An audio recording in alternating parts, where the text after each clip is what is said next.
Depois de negociar Henrique e Carmo, o São Paulo ainda cogita se desfazer de Pablo Maia? Vídeo de hoje do canal da Nicola traz a resposta e fala também sobre uma ideia que surgiu no Corinthians de dar calote no estádio alvinegro. Preciso te contextualizar também sobre o Flamengo renegociando direitos e valores com a Adidas. Para completar, novidades sobre a venda de Riquelme, jogador do Palmeiras para o Zenit, tudo sobre a possibilidade de Textor e Marinacci fazerem uma dobradinha à frente do Botafogo. Te atualizo ainda sobre a proposta na mesa do Fluminense para virar SAF, as últimas no mercado e informação exclusiva sobre Alisson, ex-jogador do Galo, notícia que interessa ao torcedor atleticano.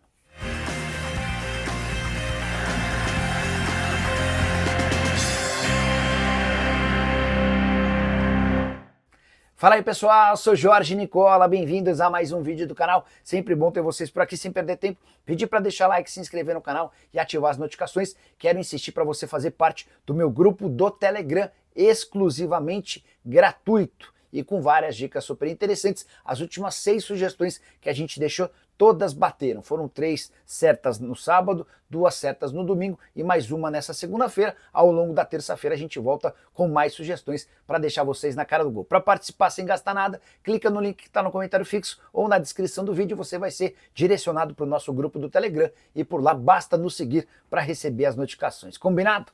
Bora começar o vídeo com aquele tradicional giro de notícias e a primeira informação é sobre o Brasil, que visita a Bolívia em El Alto, cidade a 4.150 metros acima do nível do mar e onde a Bolívia ainda não perdeu. Nessa eliminatória foram 6 jogos com 4 vitórias e 2 empates e é legal registrar que a Bolívia decidiu trocar La Paz por El Alto em busca de resultados. La Paz fica a 3.637 metros acima do nível do mar.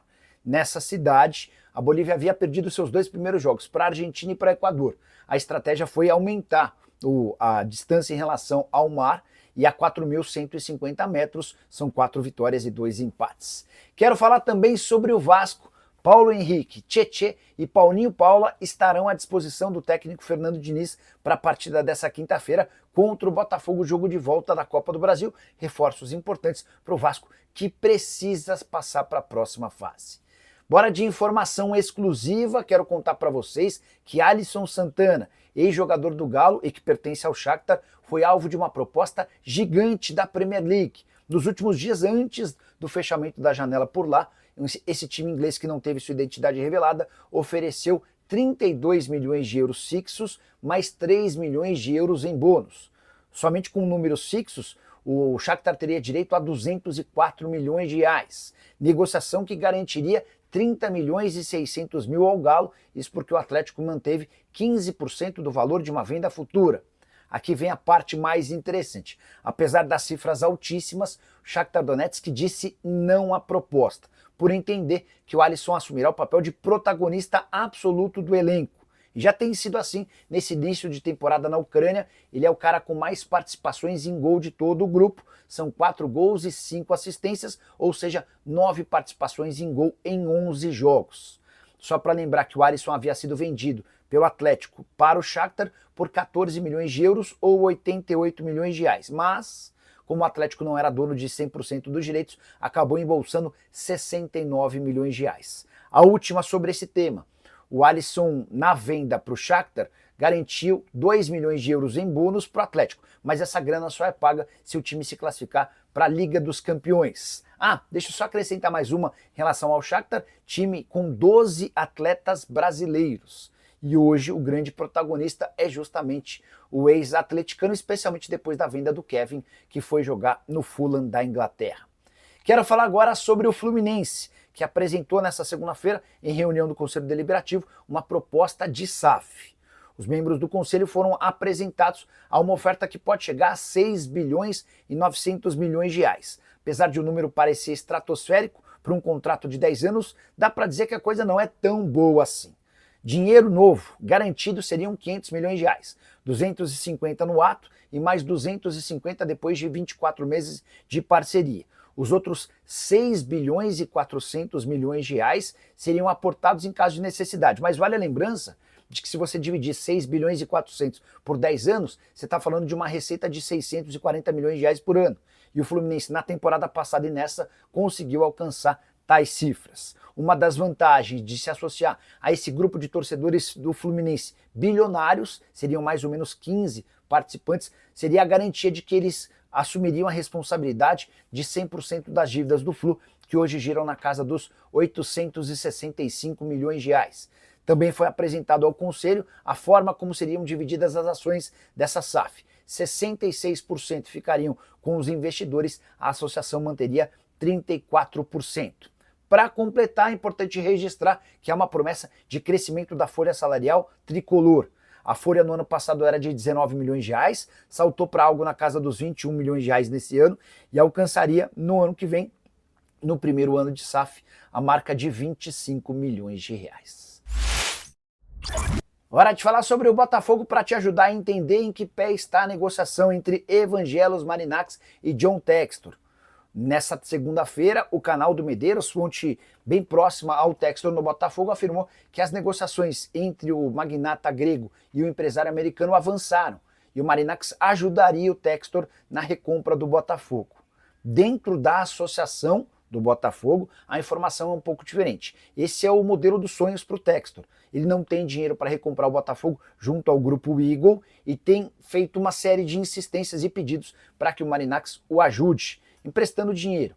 Existiria inclusive a possibilidade até, dependendo das condições do negócio, de que o Botafogo e o Molenbeek, que acabou mudando de nome e hoje se chama RWDM Bruxelas, se tornassem duas equipes a mais dentro do multiclubes do Marinax. O Marinax é dono do Nottingham Forest, do Olympiacos e também do Rio Ave. Essas tratativas estão em andamento, mas, segundo uma fonte minha da Associação do Botafogo, isso hoje é muito mais uma vontade do Textor do que um desejo do Marinax. Então o Textor tenta convencer o Marinax a entrar nessa jogada. O Marinax que tem feito uma série de negócios com o Textor para recuperar dinheiro emprestado ao investidor americano. O Textor colocou, por conta de todas as dificuldades, ele recorreu a empréstimos bancários junto ao Marinax. Para recuperar esse dinheiro, como o Textor não tem grana, o Marinax tem buscado jogadores no Botafogo para o Nottingham Forest. Foram 4 os casos recentes: Igor Jesus, Jair, John e Cuiabano. Só para completar sobre esse tema, importante registrar que o Textor prometeu dar uma entrevista. A gente não sabe se vai ser antes ou depois do jogo contra o Vasco, marcado para quinta-feira, partida de volta das quartas de final da Copa do Brasil. Espero que o investidor americano esclareça em que está essa situação do Botafogo, até porque daqui a pouco, diante de toda essa confusão estabelecida entre ele e o pessoal do grupo Eagle, pode acabar prejudicando o time dentro de campo. Hora de falar sobre uma novidade envolvendo a venda de Riquelme, do Palmeiras para o Zenit. Outra informação que você soube primeiro no canal do Nicola, te contei durante o final de semana que o time russo está disposto a bancar 8 milhões de euros fixos, mais 4 milhões de euros em bônus para contratar o atacante de 18 anos de idade, que ainda espera por uma oportunidade no time principal do Palmeiras, apesar de arrebentar na base. Também contei para vocês que o Palmeiras pediu 12 milhões de euros fixos, mais 3 milhões de euros em bônus, totalizando 15 milhões. A chance desse negócio acontecer nesse momento é pequena.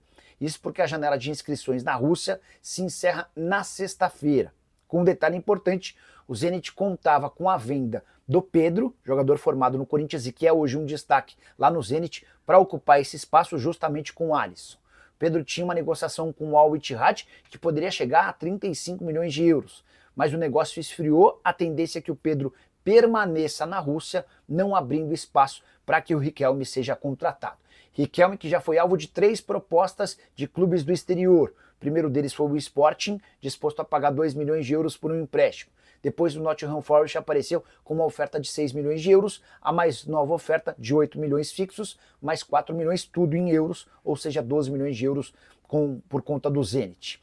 Só para completar, se você não conhece muito o Riquelme, só 18 anos de idade, artilheiro da Libertadores da América Sub-20 nessa temporada e artilheiro do Palmeiras tanto na Copa do Brasil quanto no Campeonato Brasileiro da categoria.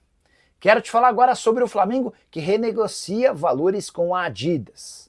Aí você deve estar pensando, mas Nicola, renovação da Adidas não aconteceu recentemente? Sim, mas o BAP novo presidente do Flamengo, entende que todos os contratos comerciais do Flamengo precisam ser reajustados depois do enorme aporte garantido com a troca no patrocínio Master. Vale a lembrança de que o Flamengo tinha a Pixbet como parceira, essa empresa bancava 115 milhões de reais pelo patrocínio no peito. E o acordo com a Betano fez com que o Flamengo saltasse para 268 milhões de reais. E é baseado nesse enorme, estrondoso negócio que o Flamengo pretende renegociar todas as suas plataformas e acordos comerciais. O primeiro contato foi feito com a Adidas, a fornecedora alemã foi avisada de que os 70 milhões de reais atuais pagos por ano não interessam.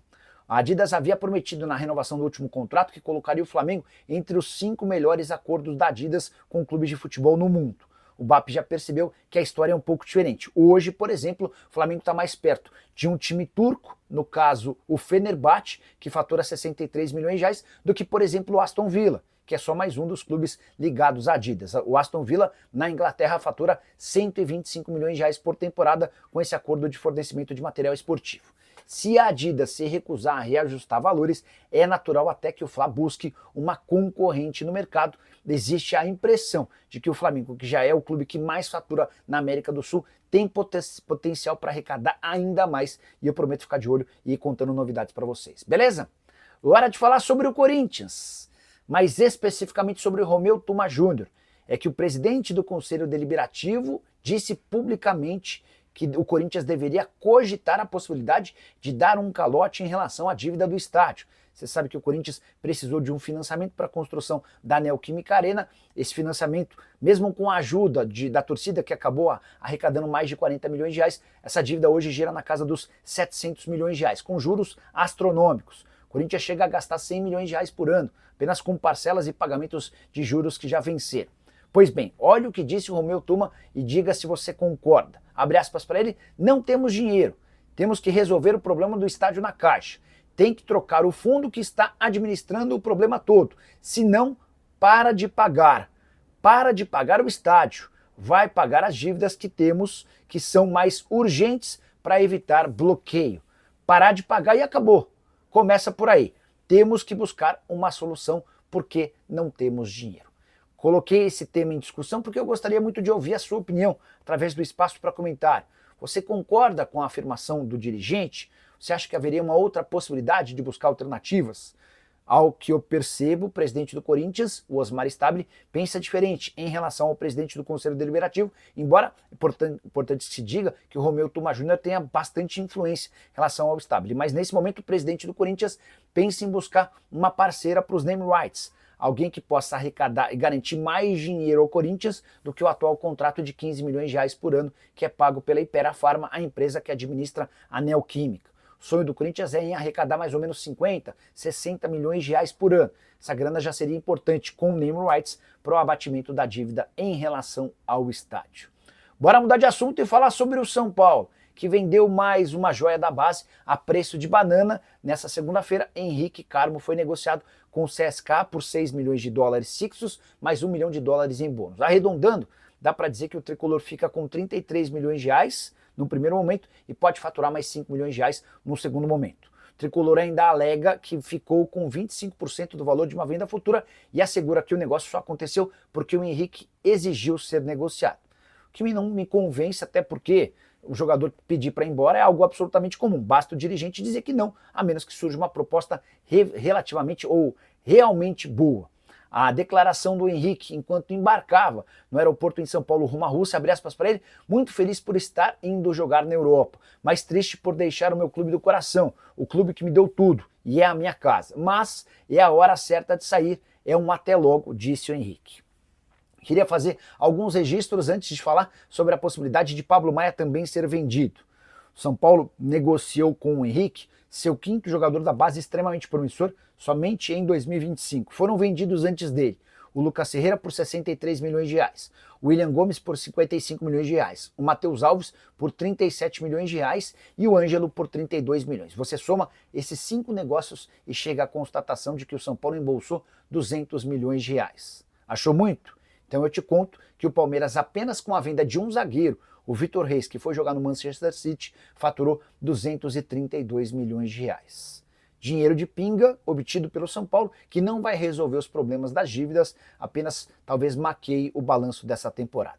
Para completar, registrar que vem da Turquia, de um jornalista de pouca credibilidade, Ekrem Konur, a notícia de que uma equipe da Arábia Saudita prepara a proposta por Pablo Maia e que esse negócio poderia chegar a 15 milhões de euros. Não tenho dúvida alguma que se essa proposta de 15 milhões de euros chegar, o Pablo Maia estará vendido, até porque o São Paulo atual, vende os jogadores por cifras até inferiores. Mas o que eu sei, escutando de gente do São Paulo, é que não chegou nem sequer sondagem da Arábia Saudita pelo Pablo Maia. A janela está bem perto de fechar por lá e a tendência é que não exista qualquer movimento nesse sentido. Mudando a situação, a gente volta para informar para vocês num vídeo logo mais. Combinado? Gostaria muito que você usasse o espaço para comentário para registrar a sua opinião sobre os números que eu citei e também a respeito do que você pensa sobre a diretoria tricolor. Só não esquece de deixar like, de se inscrever no canal. A gente volta assim que surgir notícia. Tchau!